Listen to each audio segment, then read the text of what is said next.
We have an interesting topic today, everything you've always wanted to know about bankruptcy. We have with us my brother, Fred Boyk. He's the older, smarter brother.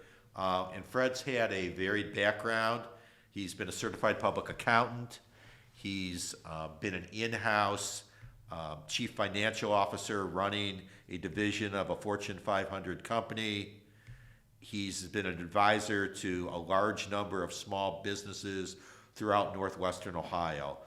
Fred, thanks for being here. Why don't we start out a little bit about your story? Tell us about your educational journey first. Sure, Chuck. I went to the same high school you did, Royce Start High School in West Toledo. And let me mention one thing about that. People say public schools, you don't get the greatest education.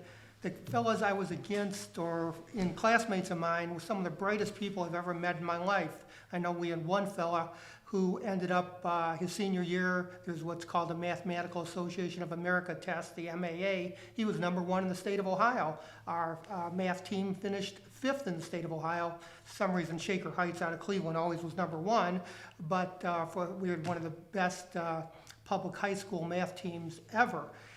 So after start, I went directly to the University of Toledo. I majored in business administration, and my area of expertise was accounting. I had very good grades. I ended up graduating magna cum laude. I actually won an award as the top accounting student, and my senior year, I was president of the College of Business Student Government. So that was my education up to the point when I graduated from college. I then went to work for an international CPA firm in Cleveland. I worked there for a while. I came back to Toledo after about a year, went to work for a regional CPA firm. I had a couple other jobs, and then I got a strange phone call. There was a company that was actually in bankruptcy, operating under what's called Chapter 11, business reorganization, and they needed a chief financial officer. And I had really minimal or no education about bankruptcy, but they said if I was hired, it would be up to me to figure out a plan to get this company out of bankruptcy. So being naive, I took the job despite the fact probably a half dozen or more of actually qualified people had refused to take this job. So I took the job. I came up with a plan of reorganization. It took about 9 months after I joined the company. It was approved by the court, and the company became very successful. The company, by the way, was in Perrysburg, called International Automated Machines. And I became Vice President of Finance and Administration, Chief Financial Officer of the company, and several years later, about 10 years later, we ended up selling the company to a Fortune 500. So that gives you a little bit of my background. Hope that helps you understand where I'm coming from before I ever became an attorney. That's correct, Fred, and I want to thank you for getting me a job at International Automated Machines. After I graduated from law school and I'm waiting for my bar results, Fred got me a job in the factory working as a box sealer, making $7.25 an hour, and that's what I did until I passed the bar exam, and I guess if I hadn't passed the bar exam, maybe I would still be there. So Fred, I want to talk to you about bankruptcy. It's a word that I don't think most people really understand. So what is bankruptcy, and what are the types of bankruptcies? First of all, bankruptcy is in the Constitution. People don't realize this. Article 1, Section 8 says that there will be uniform laws on the subject of bankruptcy. In the olden days, people in England would sometimes go to debtor's prison for not paying their bills. And the United States, though, incorporated this into the Constitution. Bankruptcy involves filing a document called a petition with the bankruptcy court. There's several types of bankruptcy. Chapter 7 is my main area of bankruptcy practice. That's called fresh start bankruptcy, and that can be done by both individuals and corporations. You file a document with a court, and your unsecured creditors go away. Not all unsecured creditors, but most unsecured creditors go away. And I would say go away, people keep thinking, well, do I have to pay them a percentage or anything? Not in a Chapter 7 bankruptcy. That debt is actually wiped out. There's also something called Chapter 13 bankruptcy, which is normally a 5-year payment plan. Under certain circumstances, it could be a 3-year payment plan. There's Chapter 12 bankruptcy, which has to do with farmers. There's Chapter 11 bankruptcy, which is business reorganization. So basically, once you file the bankruptcy, creditors are prohibited from contacting you, bothering you, filing a new lawsuit against you. It gives you time to determine what happens next. But one of the important things about bankruptcy is not just filing a document with a court. The question really, and I try to work this with my clients, is why the heck did you have to file bankruptcy? Now, obviously, if you had giant medical bills and didn't have enough insurance, or even if you had an 80-20 plan where you were having to pay the 20% of your pocket, sometimes those bills just mount up. So I try to discuss with the people, hey, do you have medical insurance now? What type of insurance? You can only file a Chapter 7 bankruptcy once every 8 years. So you certainly don't want to file a bankruptcy and then a year later be in the same situation. And something like that where medical bills are beyond your control, that's understandable. Also, sometimes somebody loses a job. Sometimes people are married and then a divorce happens. And when you're used to living with 2 incomes and now all of a sudden you have 1, you have to file for bankruptcy because you just can't pay your bills. But there's also other situations of bankruptcy. And again, I try to not just file the documents, talk to people. Last thing we want is somebody to ever be in the situation again where they have to file bankruptcy. For instance, I've had a situation several times, unfortunately, where a husband and wife files because one of the people runs up credit card bills and just has a habit of just buying things. And I talk to them. I'm not a psychiatrist, a psychologist.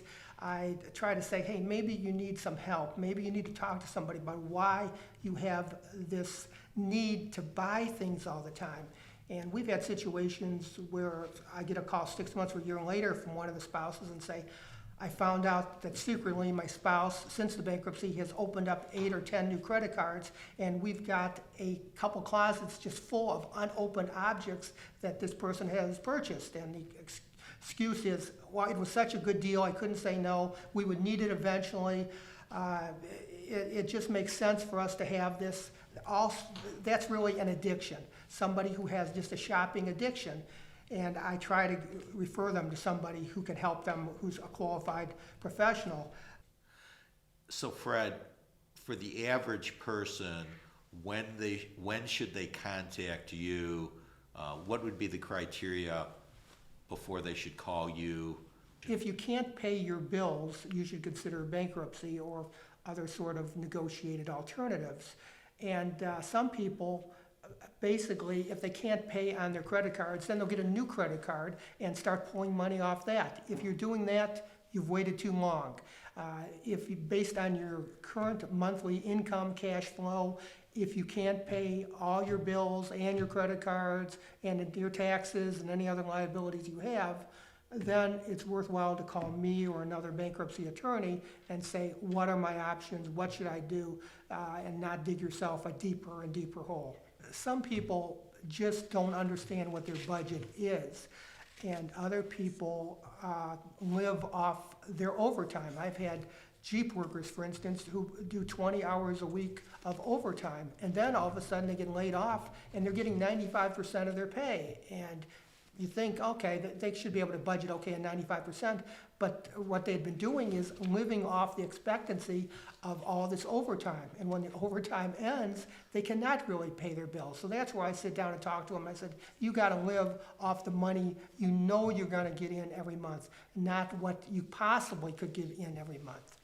So Fred, why did you decide to do bankruptcy work? There's so many areas of law. Why bankruptcy? Well, when I worked for International Automated Machines, IAM, the company was operating in bankruptcy when I got the job. There was a fellow named Judge Spear who had just taken over International Automated Machines as the bankruptcy judge. He had been newly appointed, and he basically said he was going to liquidate the company. I was hired in November, and he said, I'm not going to liquidate the company till after Christmas, but if you can't show me that you're not going to burn through money, we're going to liquidate the company. So I came up with a plan to get the company out of bankruptcy, and then afterward to get the company profitable. So I really enjoyed the idea that I could help companies and help individuals who had filed bankruptcy. So when I became an attorney, at first I did a few different areas. I did some criminal law, I did various other corporate work, but it came down to people in bankruptcy needed help, and it gives me a good feeling to help people. And in many cases, I tried to work with creditors, and sometimes you'd call up a creditor and say, well, okay, we want 95 cents on the dollar, and I'd say, if this person had 95 cents on the dollar, they wouldn't have hired me to file a potential bankruptcy. And it became very frustrating that some of these companies didn't even operate in their own best interest. They would just say, just go file the bankruptcy then. So I would. So I got involved that way, and it became very fulfilling to help people get what's called a fresh start. That's what Chapter 7 bankruptcy is, fresh start bankruptcy. And I was very happy to help people do that. So let's ask and talk about some specific questions that the individual who's thinking about bankruptcy has. Will bankruptcy affect the person's credit score? The answer is yes, it will be a negative to the credit score. However, people who file bankruptcy normally have a bad credit score to begin with because they've got a lot of debt. So after the bankruptcy, the credit score will certainly go down because of the bankruptcy, but if people start paying their bills timely, the credit score starts going up, and it goes up very quickly because of the ratio of debt to income. Obviously, if somebody has no income, it's going to be tough to build up a credit score, but if you have very minimal debt and good income, your credit score starts improving and you pay your bills on time. I usually tell people to get yourself a credit card, small limit, charge your gas or groceries every month, pay it in full. And within 6 months to a year, your credit score starts going way, way up. What are the alternatives to bankruptcy? Negotiation is, of course, the first alternative. If it's just one or two creditors, I often say, hey, let's give it a try. Sometimes with medical bills, some of the hospitals will actually have ways of writing them off or just charging people pennies on the dollar. Credit card companies are all over the place. As I mentioned, some will say 90, 95 cents on the dollar. Others may say 10 or 20 cents on the dollar. So sometimes it's worth discussing it with the creditors. Obviously, if somebody has 15 or 20 credit cards, all big numbers, it's usually a waste of time. But certainly, another alternative is setting up payment plans. In addition to the negotiation of lump sum settlements, there are payment plans, and sometimes they'll make them no interest payment plans, and sometimes they'll write off some of the debt if the person actually makes all the payments on the payment plan. What is the procedure to file bankruptcy? It starts with a document called a petition, and this document is normally anywhere from 45 to 70 or 80 or even 100 pages. It lists a person's assets, it lists a person's liabilities, goes over their income and expense, it talks about their history of income and income from the last 3 years before they filed, and various other information that is required on the petition. So once the petition is filed, there's what's called an automatic stay. The stay means everything is put on hold, and no one can be sued. The creditors aren't even legally allowed to call the person to ask about a payment. The way it works locally, there's one hearing about 7 weeks after the filing. And before COVID, the hearings were held in person at an office building downtown. Since COVID, the hearings are held on the telephone. I call in, I talk to a trustee, my client calls in, talks to that same trustee, and it's about a 5-minute hearing. And I always make sure I prepare my clients so that when they go to the hearing, or actually call into the hearing, they know the type of questions that are going to be asked. And the trustees appreciate that too, that if the people actually know what they're talking about at the hearing and don't just say, I don't know, to all the questions that are asked. What happens if the creditors object? Creditors sometimes are on the phone for the hearings. And when you say object, I mean, they normally just start asking questions at the occasion. For instance, somebody may have a car they're going to get back, and they'll say, where is the car located? Can I just come over and pick it up? Do I have to, can you take it to a dealer? Things like that if you're going to return it. But there is something called an adversary proceeding, which is actually a separate lawsuit that is filed in bankruptcy court. Now, to object, you better have a dang good reason to object. For instance, fraud. You filled out a loan application saying you make $120,000 a year, and it turns out you make $25,000 a year. That would be fraudulent. Intentional acts also. I once had a client who somebody put out a cigarette in their face. That would be an intentional act. That is something that would be non-dischargeable in bankruptcy. And sometimes there's some gray areas. Fraud or theft is another area that's non-dischargeable. Somebody steals money through embezzlement and then tries to file bankruptcy. That would not be dischargeable. What if the creditors refuse to accept your bankruptcy filing and still try to collect the money from you? They can be held in contempt. Basically, we would file a motion in the bankruptcy court and say such and such creditor is still calling, they're making threats, sometimes they even file a lawsuit illegally after the bankruptcy is filed. Is that rare? Yes, it is. It is rare as far as serious stuff. Normally, it's a mistake. If it's a mistake and a creditor contacts my client, I would either call the creditor or send a letter to the creditor or their attorney and saying, hey, aren't you aware there's a bankruptcy filing? What you're doing is illegal. Normally, they stop.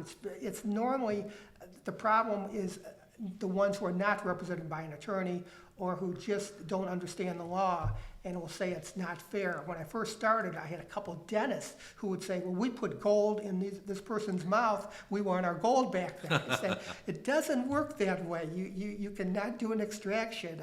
I say, you can't file a security interest with somebody's mouth.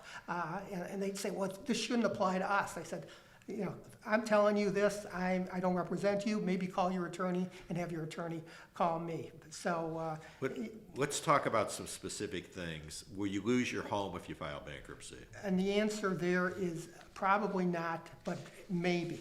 There are what's called exemptions in Ohio. Right now, there's a homestead exemption. It's just over $161,000. So for instance, say you have a home that's worth $400,000 and you owe $250,000 on it. You've got about $150,000 of equity. Well, I can exempt $161,000 of equity, which means you're not going to lose your home. When I first started doing this, the homestead exemption in Ohio was $5,000. Talk about chintzy. And I don't know how many people would come to me and they'd have a home paid off worth $15,000, $20,000, and I'd say, you don't want to file bankruptcy because you're going to lose your home. They go, this is ridiculous. I said, hey, if you were in Texas or Florida, they have in their constitution, it's an unlimited homestead exemption. You could have a $2 million home and not lose it. But Ohio was chintzy. Eventually, somebody got to the legislature and said, Ohio is too chintzy, we got to do something, and they upped the exemption. So the answer is, in Ohio, it's theoretically possible to lose your home, but you'd have to have a ton of equity to do it. Will you lose your car if you file bankruptcy? Same sort of thing. When I started, the auto exemption in Ohio was $1,000. If you had a car paid off worth more than $1,000, you could lose it. Right now, the auto exemption is $4,500. So it's the same line of thinking. If you have a car worth $10,000 and you owe $6,000, you have $4,000 of equity. You're allowed a $4,500 exemption. You get to keep the car. Now, you still have to make your payments on the car, of course. You don't get a free car, but the bankruptcy court would not take your vehicle. Will you lose your Social Security or your 401k pension plan if you file bankruptcy? Those 401k is clearly protected. Any sort of pension is ERISA qualified pension, not, or any sort of legitimate type of retirement plan is protected, including Social Security. Now, the problem I've had a couple times over the years is somebody gets their only income is Social Security, but then some creditor will file a garnishment with the court and try to garner their bank account with the Social Security. And the bank is not supposed to turn the money over to the creditor if they know it's Social Security, but I've had occasions where banks do anyway. Then you have to go to the court and say, hey, I can show the deposit, everything in there with Social Security, return the money to my client. So the answer is, has it ever been done? Yes, but it's not legal for a creditor to take someone's Social Security. What happens if the person makes a lot of money? Can you still get a bankruptcy discharge? Again, the answer is maybe. There is what's called a means test. There was a big change in bankruptcy law in 2005, and what was added was a means test. Right before 2005, when people found out there were these changes coming, many people who had been thinking about bankruptcy said, oh my gosh, I may not be able to file. And there was a gigantic number of filings up through the middle of October of 2005. I know I personally filed over 330 cases in 9.5 months, which is just a crazy number. But once they put this means test in, it depends on your income. Now, the numbers are actually pretty reasonable. Family of 4 in Ohio can make up to just over $100,000 a year, $100,000 a year, and still qualify for a Chapter 7 bankruptcy. But if the same family is making $130,000 a year, there is what's called a long form means test that they may or may not qualify, but in all likelihood, they're not going to qualify. So if you make too much money, you don't qualify, that you cannot pass the means test. However, there's an exception to that, and that's for business bankruptcies. Apparently, business people lobbied Congress when the law changed in 2005. And you do not have to take the means test. Actually, you just fill in a box that says this is a non-consumer case. I just recently had some fellas who had a car dealership and had over $7.5 million of debt, and they both have good incomes, but there's no way they'd be able to pay back the $7.5 million of debt to their creditors, so they qualified as a non-consumer business bankruptcy, and their bankruptcy went through, even though they both made good money. Let's talk about some good stories. Have you ever been involved with any unusual cases? I've had several unusual cases over the year. In one, another attorney who does bankruptcy calls me up and said, I have some clients who did not file bankruptcy, but they had their creditors file a bankruptcy against them. Now, that's something I had heard about in law school, but I had never actually dealt with it. And this other attorney said, can you handle it? I know the attorney who's actually filed the case against them. I've got my clients. I got conflicts all over. And I said, give me a couple hours. Let me pull out the old law school textbooks and figure out exactly what to do. It's called an involuntary bankruptcy. And under the law, if you have 12 or more creditors and 3 of them agreed to file an involuntary bankruptcy, it's a valid bankruptcy.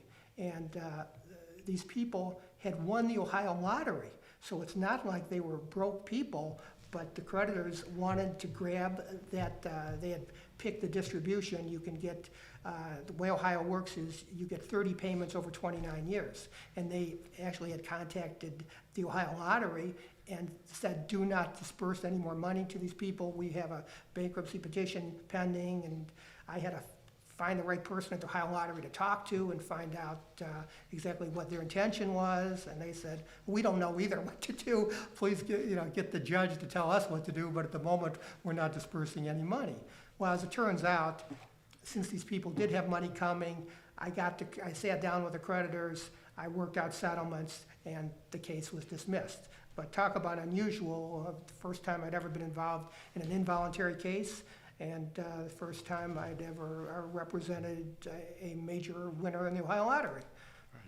How about celebrity creditors that you've represented? Yeah, this was another oddball one. A fella comes to me, and he had been involved in a singing career.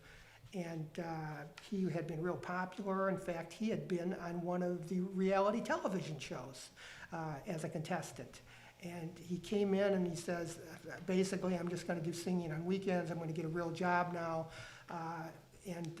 We talked about the means test before. Well, he was married, and if you're married, even if your spouse is not filing, the spouse's income is taken into account. So between him, his little income, and his spouse's big income, he didn't qualify. So I said, well, since most of your debt relates to your business, but it's not enough to qualify, do you have any other business debt? And the wife mentioned something about hammer. And I go, what are you talking about? You bought some kind of hammer? And he goes, no, MC Hammer. And I go, huh? What does that have to do with this? And he told me the story about how MC Hammer was very impressed with him. And he had invited my client out to his house in California, along with some other people, that he was going to be their mentor. And when he arrived, there was this long contract that had been drawn up by one of the top LA entertainment law firms that my client signed. And I said, do you have this contract? And he said, oh yeah, I still got it at home. I said, well, bring it in, let's look at it. And according to the contract, my client was liable for room and board, for meals, for all the other expenses Hammer had while he was mentoring my client. And I said, well, I go, how much is this? He goes, oh, tens of thousands of dollars.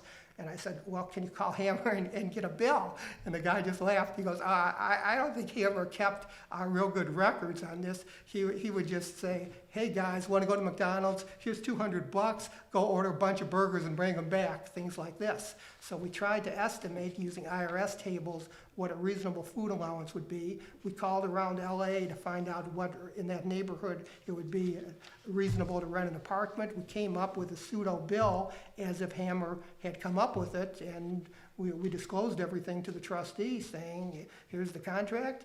He theoretically owes us money. Hammer has a legal right to collect. I got him to qualify as a non-consumer business case, and it went through.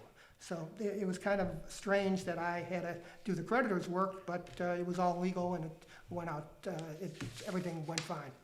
So that was kind of interesting. So can people get credit after filing bankruptcy? Believe it or not, actually, it's pretty easy in many cases. There are many companies that specialize in giving credit cards to people who filed bankruptcy. There's also some loan companies that want to deal with you. You can only file a Chapter 7 once every 8 years, and it's based on the day of filing. So, therefore, if you're employed, they know the one thing you cannot do, you can afford to pay them back, and the one thing you can't do is file a Chapter 7 bankruptcy for 8 years. So if they give you a credit card, they know if you don't pay on it, they can go after your wages, go after your bank accounts, put liens on your house, do all sorts of things. So the answer is, it's actually pretty easy to get credit. I tell my clients not to get too much credit right away, but it certainly is not illegal to get new credit. Fred, what can people do to raise their credit score after they file bankruptcy? The key there is pay your bills on time. Many people have these old car loans where they're paying ridiculous amounts of interest, or they had overpaid for their car because only the buy here, pay here type people would lend to them. Usually after about 6 months or so of paying your bills on time, you can get a car loan, sometimes sooner than that. And certainly, as I mentioned, you can get plenty of credit cards right after the bankruptcy. So you can, and your debt to income ratio goes way down since you have minimal debt. So you build up your credit very quickly. The question I get is, can I buy a house? And FHA has normally 2 years after the bankruptcy to get a home loan through them.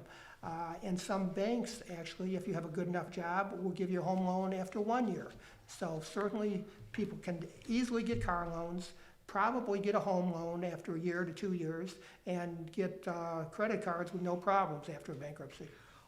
We haven't discussed what is the role of the bankruptcy trustee? The bankruptcy trustee is the person who handles the hearings. Locally, in Toledo, there are 4 trustees that handle it. All the local trustees are attorneys.